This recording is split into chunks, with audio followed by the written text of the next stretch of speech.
And we're going to go to the mayor right now. I want to she discuss is the events speaking. that unfolded across our city over these past few days. The steps that our great, resilient, and strong city will be taking to recover and to heal in the weeks and months ahead. And the hope I feel about the future, despite this difficult moment.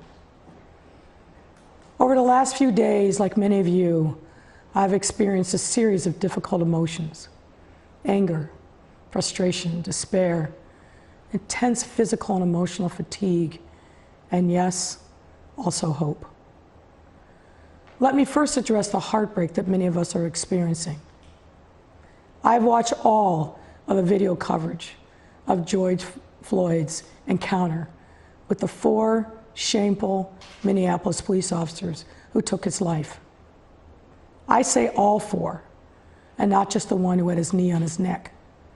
All 4 were complicit.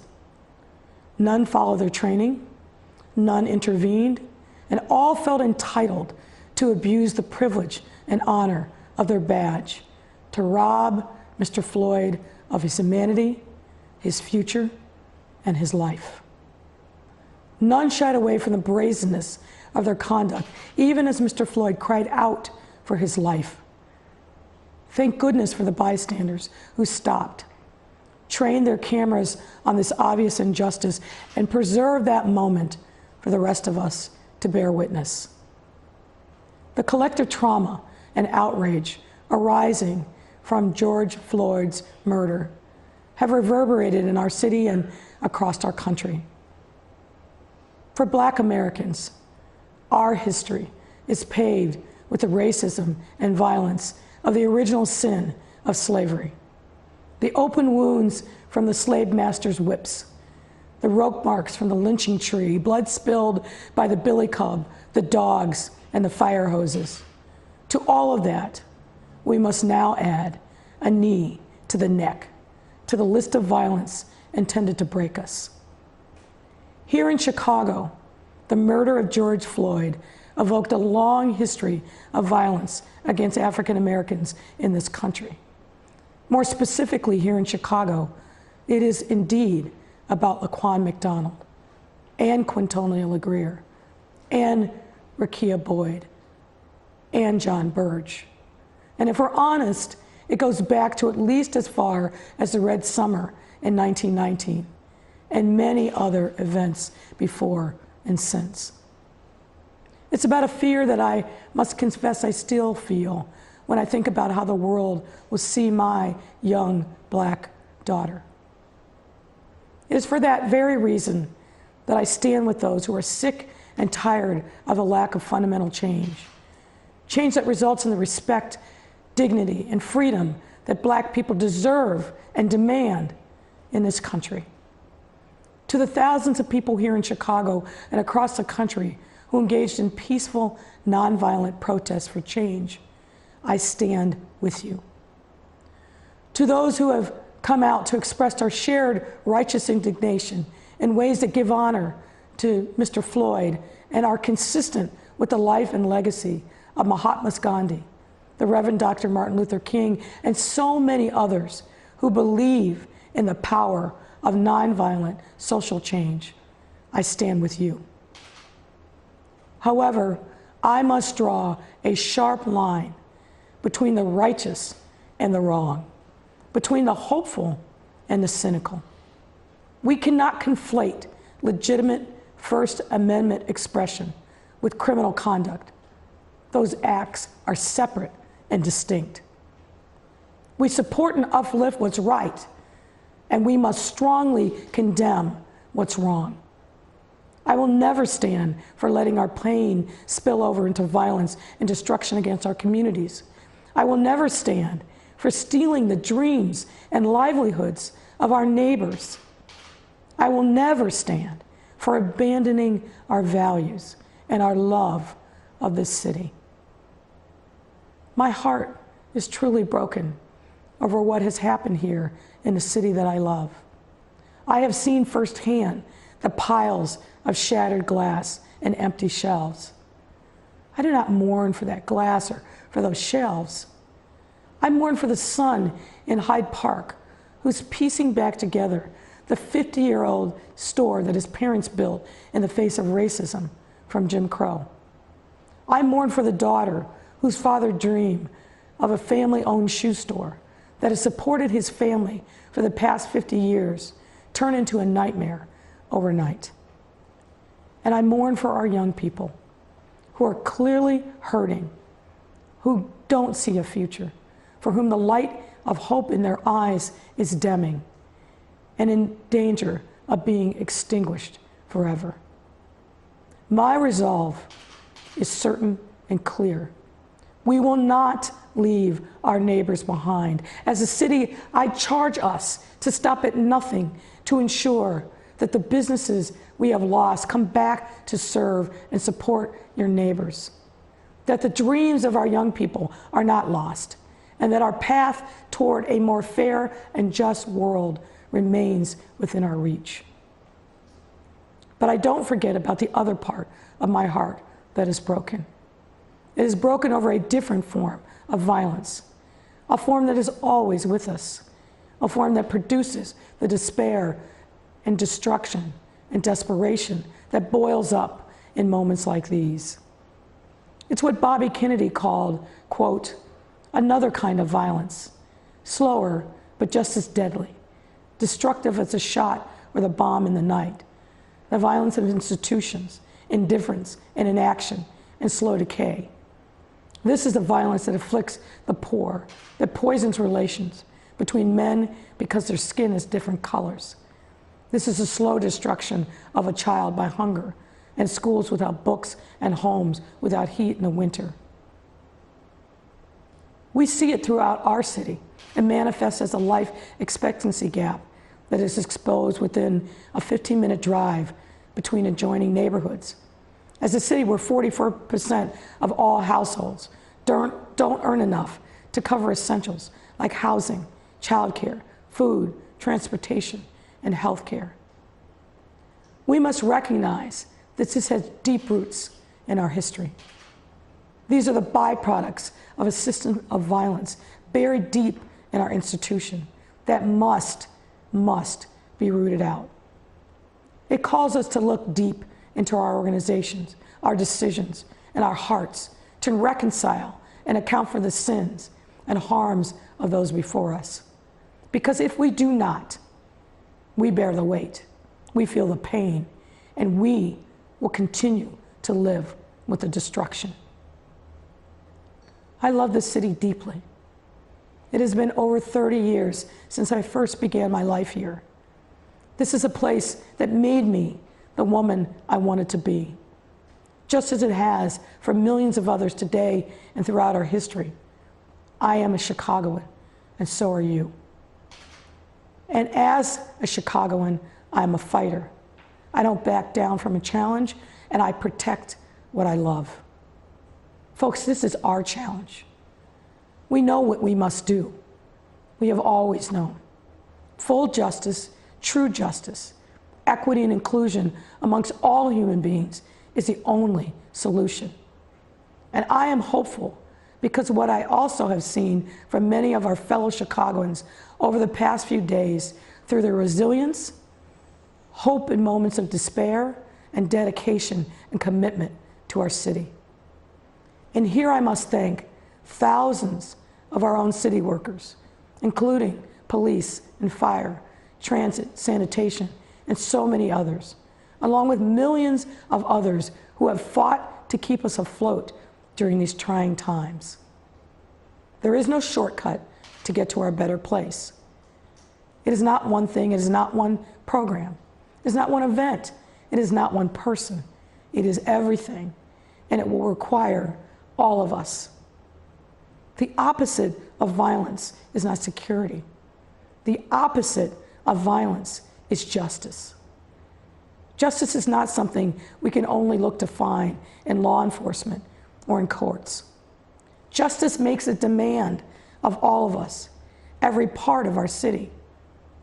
So tonight, my sadness, my anger, my frustration, they are met with my righteous hope. Hope that we own this moment. There are things that are difficult, but we know what we must do. It is our role as elected officials to roll up our sleeves and work in service of our communities, regardless of whether we created the problem or not. On May 10th, 2018, over 2 years ago, when I presented myself to you, the residents and the voters of Chicago, as a candidate for mayor, I spoke then, and I remain committed now, to equity and inclusion. I called them our North Stars. That commitment is even more crucial today, because what we have experienced these last 10 weeks, and especially these last few days. Now, I'm not here tonight just to share reflections, some flowery prose, without concrete solutions. That would be a meaningless or cynical gesture. I am here again to talk about specific solutions. And here's where I think we start. Regarding police reform and accountability, yes, we are under a consent decree, but the process of reform has been too slow and too narrowly focused. I will share with you now the directives that I have given to Superintendent David Brown for some immediate necessary steps on our journey toward reform.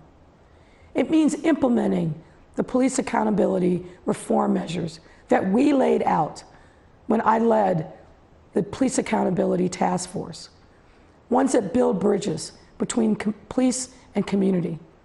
And I will be working with the superintendent and department leadership to implement a number of these measures within the next 90 days.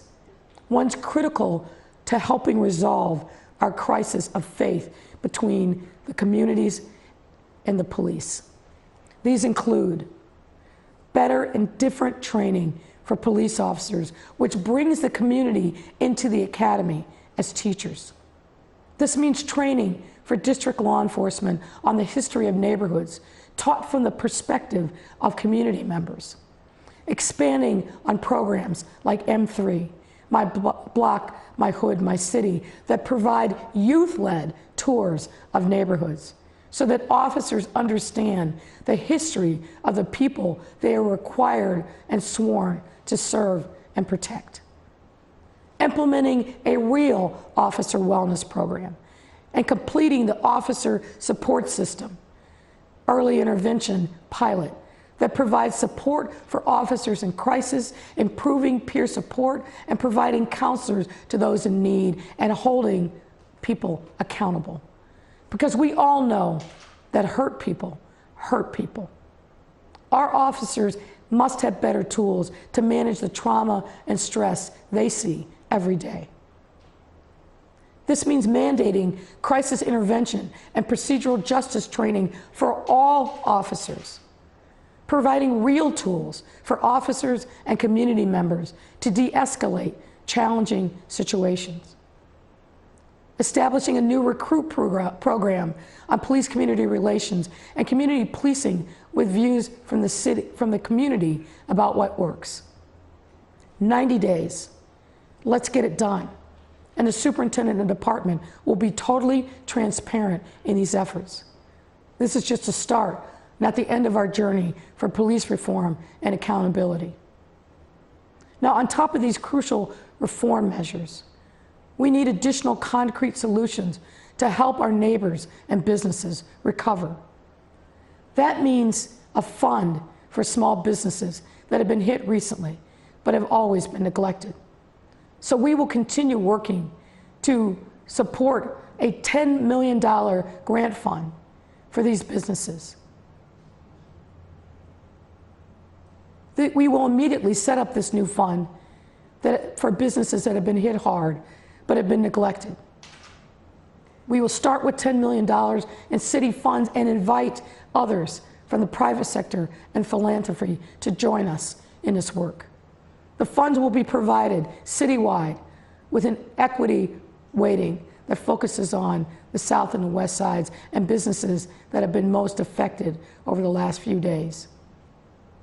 It also means that I will use every tool at my disposal to push insurance companies to do the right thing by their business customers. We are continuing to push and will soon have an announcement on insurance support for businesses. Now is the time to cut through red tape. Stop hiding behind small print. Get your adjusters out in the neighborhoods and start cutting checks. And it means comprehensive investment in mental health resources and healthcare. Just days ago, as I recently announced, this includes $1.2 million in funding at the community-based level to expand access for our residents experiencing serious mental illness, and investment in a telemedicine platform to increase access, and a website dedicated to wellness and self-care open to all Chicagoans. These resources are available for free. Please take advantage of them. I also want to speak to our young people in this moment. I want you to know that we see and hear you. I know that you are concerned and hurt and angry and traumatized, as well as we all are. But my ask of you is this: be the example for us adults in the way that you are with each other. Be examples in the way that you process the hurt and the fear that you're experiencing. Be leaders for us and stand up and lift up your voices. And for us adults, I say this all the time, and it bears repeating now. Our children are watching. My hope is that they see us standing up in this moment and standing tall, because we need to be them for them now more than ever. Even in this difficult and scary time, we need to wrap our arms around them with love and support. So folks, we will clean up these broken windows, but we can't stop there. We must also repair and clean up our broken systems. Not just by ending the violence that we've seen here, but reimagining our city and what our city means and must mean for every neighborhood, in every community, in every individual. Because as we repair this damage, as we mend these broken windows, and we clean our streets, we also have an opportunity to ensure that we do the same for those wounds that are not immediately visible, for the harm that has been done over many generations, and for the cracks in our society that we've ignored for far too long. We can do this, and we will do this. This is a start, not an end. Much more needs to be done. But I am committed, and I hope you will be with me on this necessary journey of our lifetime. That is a dream that we must fulfill. That is a task now in our hands. If we work, we can do what James Baldwin described. We will have, quote, in the teeth of the most terrifying odds, achieved an unassailable and monumental dignity. My brothers and sisters, even in the midst of our broken hearts for our brother George, who was ruthlessly taken away, and so many here in our city, before and after, the names that we all know well, we need to remember and cherish our great strength. That is, of course, our diversity. 77 neighborhoods strong, each unique and beautiful. 140 plus languages spoken, but we all speak in unison. We hail from different backgrounds, we worship different gods, but we are all united as Chicagoans. We cannot fail. We will not fail.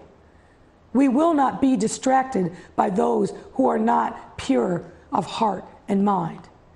They are not us, and we are not them. We will and we must be united around a singular vision that we rise and fall together. If there is to be an uprising, let it be for peace. I call on all people of goodwill, young, old, black, brown, white, Asian, from all faith traditions, to rise up with me for peace. Stand for peace. Thank you. God bless you, and God bless this great city of Chicago. Mayor Lori Lightfoot addressing the city here for just over 20 minutes, speaking first about how Chicago, this city is full of fighters, and she is one of them, saying that we need to work for full justice, inclusion, equity, and she says it is her obligation as a city official. But Jim, she also said it's more than about just words. She laid out some measures she called concrete measures that she wants to see implemented in the next 90 days that will emphasize that. The first one including police accountability reform measures. She talked about her time on the task force, and she wants to pull from that and put those into place, including training on communities for police officers by those in the communities, training on de-escalation, use of force, officer wellness programs, and new recruit programs. And she said that there will be full transparency as they work to do this in the next 90 days.